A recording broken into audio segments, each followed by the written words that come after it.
खोजी टीवी के मुअज़्ज़िज़ दोस्तों, मैं हूं माजिद मलिक और आप तमाम देखने और सुनने वालों को अस्सलाम वालेकुम। मुअज़्ज़िज़ दोस्तों, इसराइली शरपसंद कौम से अरब ममालिक के ताल्लुकात इस्तवार क्या हुए, सऊदी अरब के कवानीन ही बदले जाने लगे। सऊदी वली अहद ने इंतहाई घिनौना कदम उठाते हुए खतरनाक कार्रवाइयों का हुक्म दे दिया, जिसके बाद मकामात मुक़द्दसा की सिक्योरिटी हाई अलर्ट कर दी गई, जबकि आले सऊद में बगावतों ने सर उठाना शुरू कर दिया है। एक ग्रोह इसराइली एजेंडे को आगे बढ़ा रहा है तो दूसरा ग्रोह इस्लामी इक़्तिदार की बात करता है। अंदर की खबर के मुताबिक इसराइली वज़ीर-ए-आज़म नेतन्याहू ने सऊदी वली अहद को खुफिया पैगाम भेजा है कि किस तरह दीन से खिलवाड़ किया जाए। इस पैगाम के बाद सऊदी वली अहद मोहम्मद बिन सलमान ने कौन कौन से नए कवानीन मुतारिफ करवाने की तैयारी शुरू कर दी है, इसका जिक्र आज की इस वीडियो में किया जाएगा। आखिर सऊदी अरब किस डगर पर चल निकला है, ये जानने से कबल आप लोगों से गुजारिश है कि हमारी हौसला अफजाई के लिए हमारी वीडियोस को लाइक जरूर किया कीजिए। तो आइए चलकर मौजू का बाकायदा आगाज करते हैं। मोहतरम नाज़रीन, इसमें कोई शक नहीं कि हर मुसलमान की जिंदगी का आइन कुरान पाक है और इस आइन की अवलीन शिक यही है कि एक ऐसा मुआशरा तश्कील दिया जाए जिसमें जुल्म ज़्यादती का सद्भाव हो। अंबिया कराम के आने का मकसद भी ऐसे ही मुतवाज़न मुआशरे का क़याम था, जिसमें हर एक के हकूक की पासदारी हो और मुआशरे में अमन सलामती कायम हो। मौजूदा इसराइल में इन यहूदियों की नस्लें आबाद हैं जो अल्लाह के भेजे हुए अंबिया कराम को कत्ल करने में भी आर महसूस नहीं करते थे। तो इन जिलादों की नज़र में बेगुनाह फ़लस्तीनियों का कत्लेआम क्या हैसियत रखता है। इनकी रगों में फिरौनियत का लहू गर्दिश कर रहा है। कुरान पाक ने इन जिलादों की तारीख को बेनकाब किया और बनी इसराइल की इबरतनाक कहानियां बताईं, जो कि उस वक्त के कुफारे मक्का थे। और आज भी मामला वही है कि जो शख्स गिरोह या कौम कुरान पाक से सबक हासिल न करे और राह रास्त पर न आए तो उसे फिर इन सजाओं के लिए तैयार रहना चाहिए जो बनी इसराइल ने भुगती थी।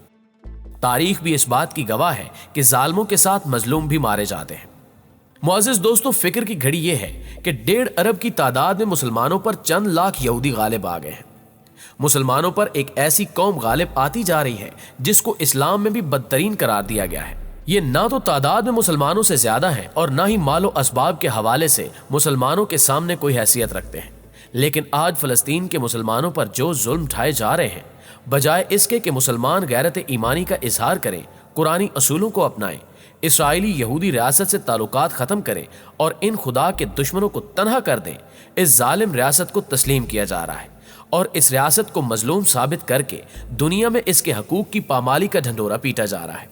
कभी कोई सहाफ़ी इसराइल की मजलूमियत साबित करने की कोशिश करता है तो कभी कोई मौलाना इसराइल को तस्लीम करवाने की खातिर कुरान की तफसीरें पेश करने से काम लेता है। इसी तनाजुर में यहूदियत हमेशा से इस्लाम और अमन के लिए ऊंचे हथकंडे अपनाती रही है, मगर कभी भी मुसलमानों के लिए नर्म गोशा नहीं दिखाया। अफसोस की बात यह है कि जब उम्मत मुस्लिमा अपनी ज़ाती मुफाद की खातिर यहूदियत से दोस्ती का हाथ मिलाती है तो ये कुरानी उसूल है कि लाख कलमे पढ़ता रहे, खिदमत दीन की बातें करता रहे, अगर यहूद की तरफ दोस्ती का हाथ बढ़ाता है तो दर हकीकत उन्हीं में से है। इस हवाले से जो ताज़ा खबर सामने आई है, इसके मुताबिक सऊदी अरब में 100 से ज़ायद मस्जिदों के इमामों को बरतरफ कर दिया गया, क्योंकि 100 मसाजिद के इमामों पर अवाम को अखवानुल मुस्लिमीन के खतरे से खबरदार न करने का इल्ज़ाम है। तफसीलात के मुताबिक सऊदी वज़ारत इस्लामी अमूर ने मक्का रीजन की 100 और अल कसीम रीजन की भी कई जामे मसाजिद के इमामों के खिलाफ सख्त एक्शन लिया है। मुअज़्ज़िज़ दोस्तों, रिपोर्ट्स के मुताबिक इन मसाजिद के इमामों पर इल्ज़ाम है कि इन्होंने खुतबे जुमा के दौरान हुकूमती पॉलिसी पर अमल नहीं किया, इसी बायस इनसे इमाम मस्जिद का ओहदा छीन लिया गया। सऊदी हुकूमत ने गुज़श्ता माह 13 नवंबर बरोज़ जुमा मुल्क की तमाम जामे मसाजिद के इमामों को हुक्म दिया था कि अवाम को अखवानुल मुस्लिमीन के खतरे से आगाही फ्राहम की जाए। ताहम बरतरफ इमामों पर यह इल्ज़ाम आयद किया गया कि इन्होंने खुतबे जुमा में अवाम को अखवानुल मुस्लिमीन के खतरे से मुकम्मल तौर पर आगाही फ्राहम नहीं की। इन इमामों के खिलाफ 2 हफ्ते तवील तहकीकात की गई, जिसके बाद इन्हें बरतरफ करने का फैसला किया गया।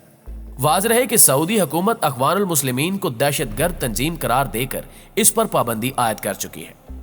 सऊदी अरब के इस्लामिक अफेयर्स के मिनिस्टर ने इस बात की तस्दीक की कि गुज़श्ता हफ्ते कई इमाम मस्जिदों को नौकरी से बर्खास्त कर दिया गया है।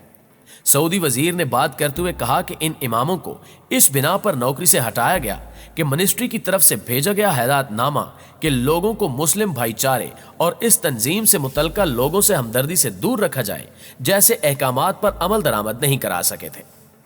अब्दुल लतीफ बिन अब्दुल अजीज अल शेख ने मीडिया से बात करते हुए कहा کہ وزارت مذہبی امور کی کوئی ذاتی خواہش یا پسند ناپسند نہیں تھی کہ ان مساجد کے اماموں کو ملازمت سے فارغ کر دیا جائے۔ تاہم محکمانہ حکم اور اعلیٰ افسران کے حکم کی تعمیل کس قدر ضروری ہے، یہ بتانے کے لیے ایسا کرنا ضروری تھا کہ ان امام مساجد کی نوکری جانے میں اصل قصور ان کا اپنا ہے، کیونکہ یہ منسٹری کی طرف سے ملنے والے حکم نامے پر منو ان عمل نہیں کروا سکے۔ انہوں نے وضاحت کرتے ہوئے کہا کہ انہیں فارغ کرنے کا مقصد یہ ہرگز نہیں ہے کہ وہ مسلم بھائی چارہ تنظیم سے منسلک ہیں یا پھر ان کے حامی تھے۔ انہیں صرف اس جرم کی سزا دی گئی ہے کہ وہ منسٹری کی طرف سے ملنے والے حکم نامے پر عمل درآمد کرانے میں کافی سست تھے یا بالکل ناکام تھے، لہٰذا اب ان کی جگہ ایسے امام مسجد تعینات کیے گئے ہیں جو کہ ان سے زیادہ ایکٹیو ہیں، اور انہیں مناسب تربیت بھی دی گئی ہے کہ لوگوں کو مسلم بھائی چارہ تنظیم کے تاثر سے کیسے نکالنا ہے اور ان کی آئیڈیالوجی کی نفی کیسے کرنی ہے۔ معزز دوستو، سعودی عرب کے شاہی خاندان کے ایک فرد نے یہ انکشاف بھی کیا کہ محمد بن سلمان اپنے سیاسی مقاصد کے لیے اسلام کا ٹیگ لگا کر فتویٰ لینا چاہتے تھے کہ اخوان المسلمین کا قتل جائز ہے۔ اگر اسلامی پوائنٹ آف ویو سے دیکھا جائے تو یہ ایک انتہائی غیر اسلامی فعل ہے کہ آپ مفتیوں سے اپنی مرضی کے مطابق فتویٰ لکھوائیں۔ مفتی حضرات جو کہ علماء دین ہوتے ہیں، وہ تمام تر اسلامی نکات کو سامنے رکھ کر ہی کسی معاملے پر فتویٰ دینے کے پابند ہوتے ہیں۔ اگر سعودی ولی عہد محمد بن سلمان اپنی مرضی کے مطابق فتویٰ لینا شروع کر دیتے ہیں تو پھر سمجھ لیں کہ مسلمانوں کی جان، مال اور عزت کو خطرہ لاحق ہو سکتا ہے۔ اندر کی ایک خبر کے مطابق اسرائیلی شرپسند حکومت نے ایران کو برباد کرنے کی خاطر سعودی ولی عہد کو یہ فتویٰ لینے کا حکم دیا تھا، کیونکہ اخوان المسلمین ایران کی حمایت یافتہ اور طاقتور ملیشیا ہے جس کی ایک بڑی تعداد سعودی عرب میں پائی جاتی ہے۔ اسرائیلی اس فتوے کی آڑ میں سعودی عرب اور ایران کی جنگ کروانے کے در پہ ہیں، تاہم سعودی ولی عہد محمد بن سلمان نتائج کی پرواہ کیے بغیر اس قسم کے گھنونے اقدامات اٹھا رہے ہیں جو آنے والے دنوں میں یقیناً ان کے لیے بڑی مشکلات پیدا کر سکتے ہیں۔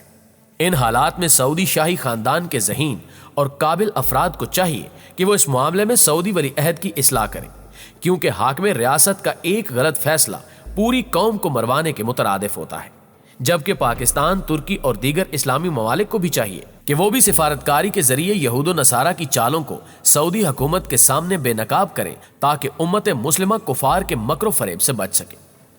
پیارے دوستو، آپ کی رائے آج کی ویڈیو کے بارے میں کیا کہتی ہے، کمنٹ کر کے ہمیں ضرور بتائیے گا۔ ویڈیو اچھی لگے تو اسے لائک کرتے ہوئے اپنے دیگر دوستوں کے ساتھ بھی شیئر کر دیجیے۔ انشاءاللہ آپ سے ملاقات ہوگی اگلی ویڈیو میں، تب تک اپنا اور اپنے پیاروں کا ڈھیر سارا خیال رکھیے گا۔ اللہ نگہبان۔